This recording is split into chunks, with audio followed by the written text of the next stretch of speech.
We have not inherited the world from our forefathers. We have borrowed it from our children. Hello everyone, कैसे हैं आप सभी लोग। I hope आप लोग के एग्जाम्स की प्रिपरेशन बहुत अच्छी चल रही होगी।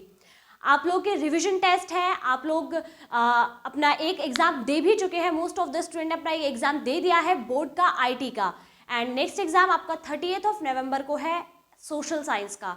आप लोग अच्छे से सैम्पल पेपर सॉल्व कर रहे होंगे। मैं भी कोशिश करूंगी कि नेक्स्ट वीडियो में हम लोग एक सैम्पल पेपर ही सॉल्व करें, जिससे आपकी भी कुछ प्रैक्टिस हो जाए और आपको भी कुछ नए नए क्वेश्चंस देखने को मिले। आज के इस वीडियो में फ्रेंड्स हम लोग देखने वाले हैं डेवलपमेंट चैप्टर का बहुत ही इंपॉर्टेंट टॉपिक, और वो है हमारा सस्टेनेबल डेवलपमेंट। क्या होता है ये सस्टेनेबल डेवलपमेंट? मैंने स्टार्टिंग में एक कोट बोला, we have not inherited the world from our forefathers, we have borrowed it from our children. यानी कि ये धरती, ये नेचर हमें विरासत में नहीं मिला है, इसे हमने उधार लिया है अपने बच्चों से। कहने का क्या मतलब है? मतलब यहाँ उधार, विरासत, मतलब चीज़ें बहुत आउट ऑफ द माइंड है, कुछ समझ नहीं आ रहा है। देखिए फ्रेंड्स, हमारे पास रिसोर्सेज बहुत सारे हैं, हमारे पास इतने रिसोर्सेज हैं कि हम अपनी नीड्स को पूरा कर सकते हैं, बट कंडीशन सिर्फ ये है कि उन रिसोर्सेज का इस्तेमाल बहुत ही समझदारी के साथ किया जाए। हमें पता हो कि हम उस रिसोर्सेज का इस्तेमाल कुछ इस तरीके से करें कि हमारी आज की नीड्स भी पूरी हो जाए और अपनी आने वाली फ्यूचर जनरेशन के लिए भी हम उनको संभाल कर रख सकें, ताकि उनके डेवलपमेंट में, उनकी ग्रोथ में भी उनको वो चीज़ हेल्प करे, वो रिसोर्सेज हेल्प करे। ठीक है, तो यहाँ बहुत छोटी सी एक डेफिनेशन आपके पास लिखी हुई है। Sustainability is the capacity to use the resources judiciously and maintain the ecological balance. समझदारी से आपको रिसोर्सेज को यूज करना है और इकोलॉजिकल बैलेंस को भी मेंटेन करना है। जब हम बहुत ही सारे रिसोर्सेज को यूज करते हैं बिना कुछ जाने, बिना कुछ समझे, तो इससे एनवायरनमेंट डिग्रेड होता है, एनवायरनमेंट को भी बहुत ज़्यादा नुकसान होता है। और आज ये चीज़ हम लोग फैक्ट देख भी रहे हैं। हमारे यहाँ पर पोल्यूशन बहुत ज़्यादा बढ़ चुका है। ऑटोमोबाइल्स कंपनीज को आप ले लीजिए, या फिर आप ओजोन लेयर डिप्लीशन ले लीजिए कि ओजोन डिप्लीट हो रही है। हम लोग मेनी टाइम्स हमें ज़रूरत नहीं होती, हम फिर भी इलेक्ट्रॉनिक अप्लायंसेस यूज़ करते हैं। समटाइम्स हम चाहें तो उन्हें बंद कर सकते हैं, लेकिन हम लोग नहीं बंद करते हैं। किस लिए? सिर्फ आलस की वजह से कि उठ के जाना पड़ेगा और हमें ये चीज़ बंद करनी पड़ेगी, एसी बंद करना पड़ेगा, हम नहीं उठते हैं। तो इस तरीके से हम काफ़ी तरीके से जो है हम एनवायरनमेंट को डिग्रेड करते हैं और एनवायरनमेंट को नुकसान पहुंचाते हैं। तो थोड़ी सी समझदारी से अगर हम कुछ कर सकते हैं और कुछ बचा सकते हैं तो इसमें कोई बहुत बड़ी चीज़ नहीं है।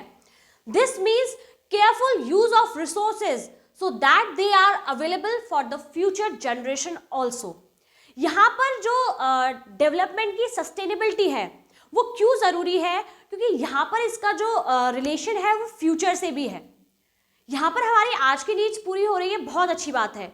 ये चीज़ हमें विरासत से, हमारे फोरफादर से हमें विरासत में मिली, ठीक है, हमारे पास थी, इसलिए हम इसे आज यूज़ कर रहे हैं और अपने डेवलपमेंट में यूज़ कर रहे हैं।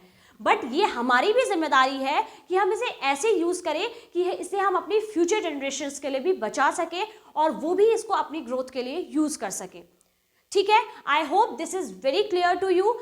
जस्ट लाइक क्रूड ऑयल्स है और हमारे कोल है, पेट्रोलियम है, हम लोग मोस्ट ऑफ द टाइम हम लोग को कहीं ज़रा सी भी दूरी के लिए जाना होता है ना, तो हम लोग अपनी कार्स उठाते हैं और चल देते हैं।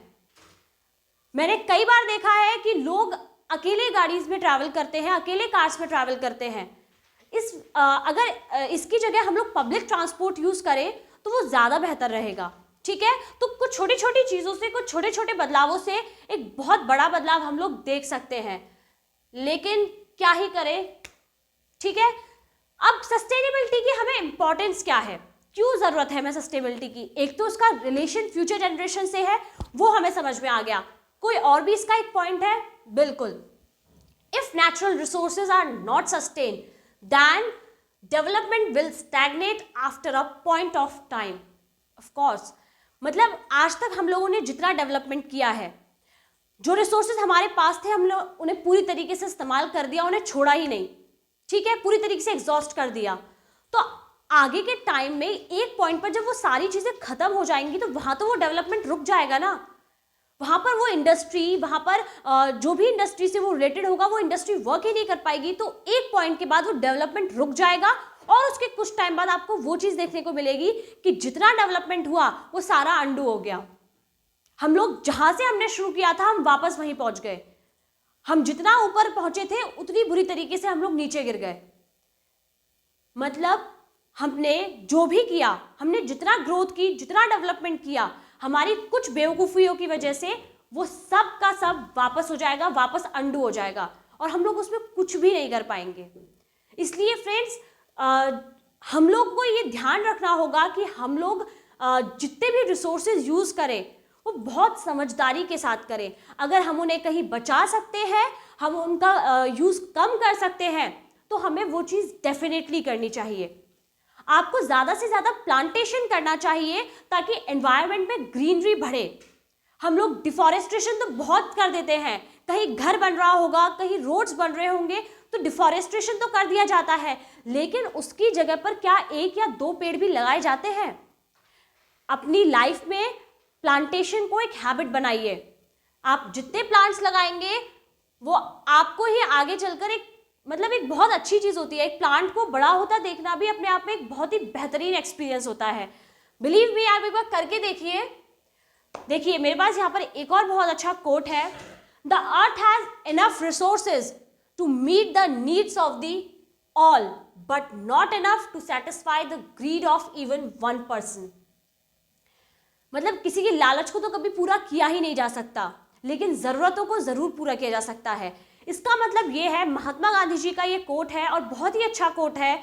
इसका मतलब ये है कि हमारे पास इतने इनफ रिसोर्सेज हैं कि हम हर किसी की नीड्स को पूरा कर सकते हैं। हर किसी की नीड को हम लोग पूरा कर सकते हैं, लेकिन किसी एक इंसान के लालच को भी हम पूरा नहीं कर सकते। लालच की क्योंकि कोई लिमिट ही नहीं है।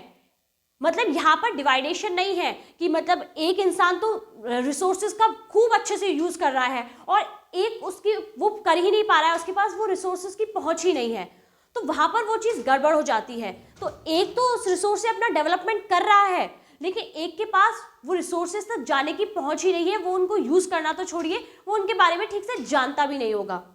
ठीक है, तो यानी कि हम सबकी नीड्स को पूरा कर सकते हैं। इतने इनफ रिसोर्सेज हमारे नेचर ने, हमारे एनवायरनमेंट ने हमें दिए हैं, लेकिन हम 1% की ग्रीड को भी हम इन रिसोर्सेज के थ्रू पूरा नहीं कर सकते।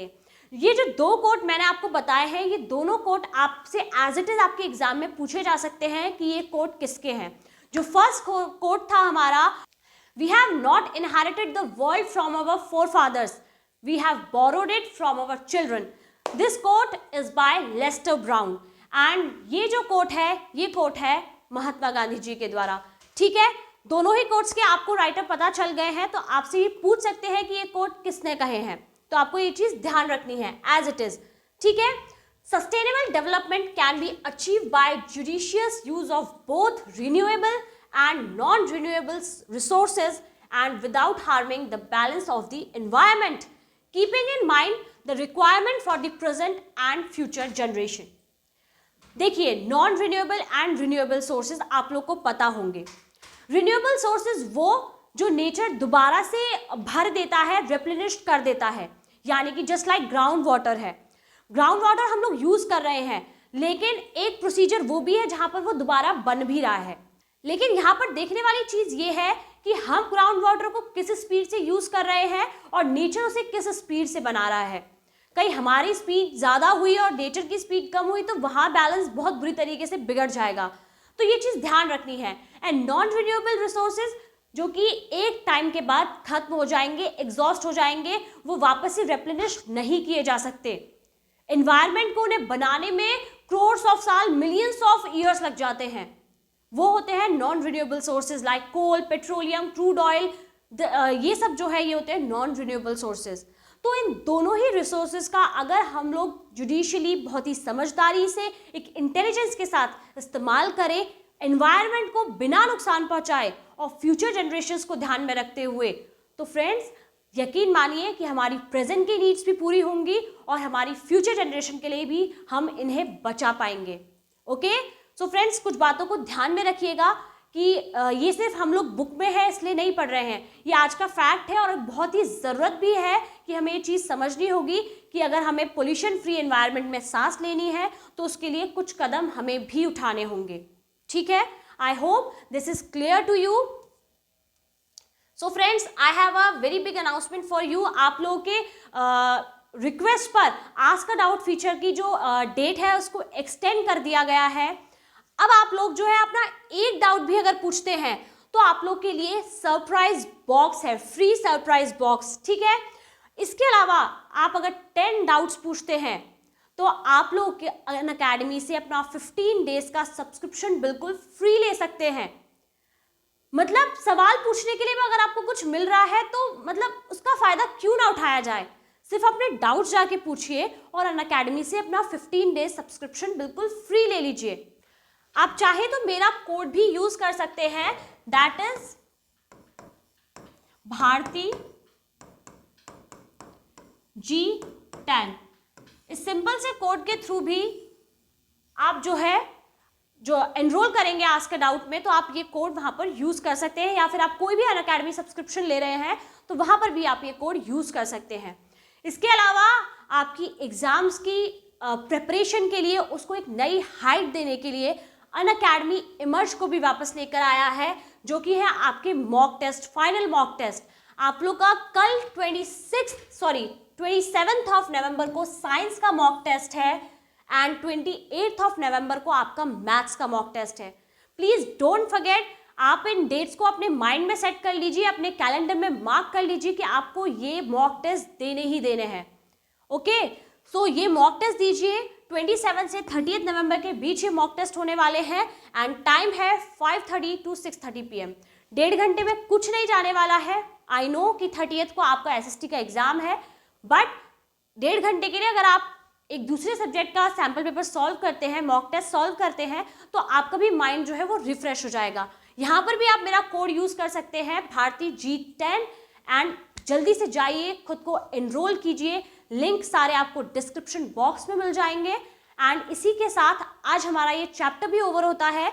नेक्स्ट क्लास में पूरी कोशिश करूंगी कि हम या तो सैम्पल पेपर सॉल्व करें या फिर कुछ मैप बेस्ड क्वेश्चन हम लोग सॉल्व करें। ओके, मिलते हैं नेक्स्ट वीडियो में कुछ और इंपॉर्टेंट फैक्ट्स के साथ और कुछ नए सैम्पल पेपर्स के साथ। Thank you very much, bye bye.